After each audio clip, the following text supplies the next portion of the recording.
Mr. Chairman, thank you. Let me be very clear. No person should be discriminated against in America. No one. That's who we are. It's a basic constitutional principle. We are all equal under the law, all of us. We don't oppose equality, but we do oppose legislation when you take the rights of one and dismiss the rights of others.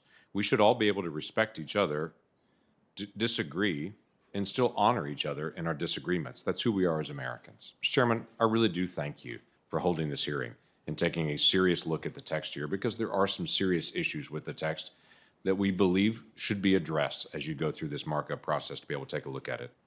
In 1993, Congress took action to respond to the Supreme Court's decision in Employment Division versus Smith. House Judiciary Committee report stated that the Smith decision had created a climate in which the free exercise of religion is continuously in jeopardy. After Smith, claimants will be forced to convince courts that an inappropriate legislative motive created statutes and regulation. The committee believes that the compelling governmental interest test must be restored.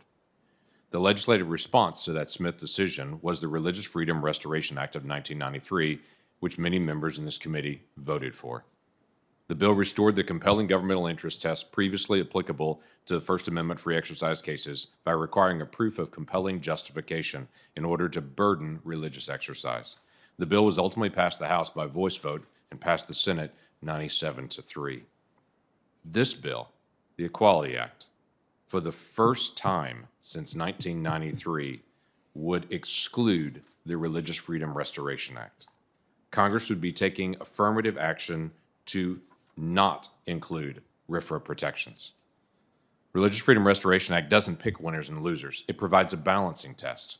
The government may burden someone else's religious exercise only if the burden is in furtherance of a compelling government interest and is the least restricted means of furthering that compelling government interest.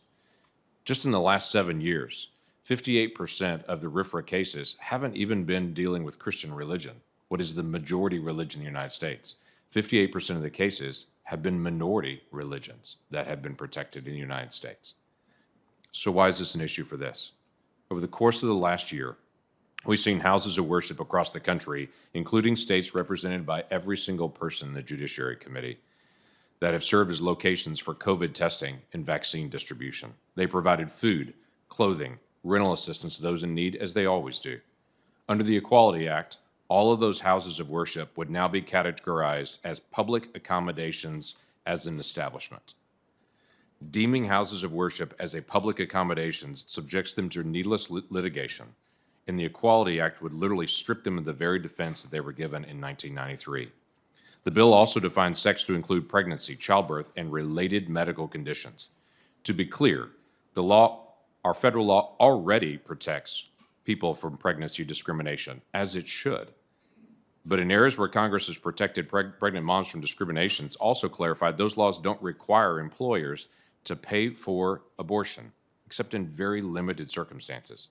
Without clarifying language, medical conditions related to pregnancy will include abortion, and the Equality Act will mandate that churches pay for health care coverage for abortion without these RFRA protections. Ironically, the ACLU in 1992 saw this exact issue and saw it as a reason to pass the Religious Freedom Restoration Act. For those of us that believe a baby is not just a medical condition, for the people that believe children of any age or size or degree of development are worthy of life, we're not bigots. We're people who live by our genuine faith and see a child as a child. I believe that we can respect each other. We can have real dialogue over these issues that are complicated and difficult, and we can find a way to be able to pass something that honors every American but doesn't discriminate against people of faith. Thank you, Mr. Chairman. Thank you, Senator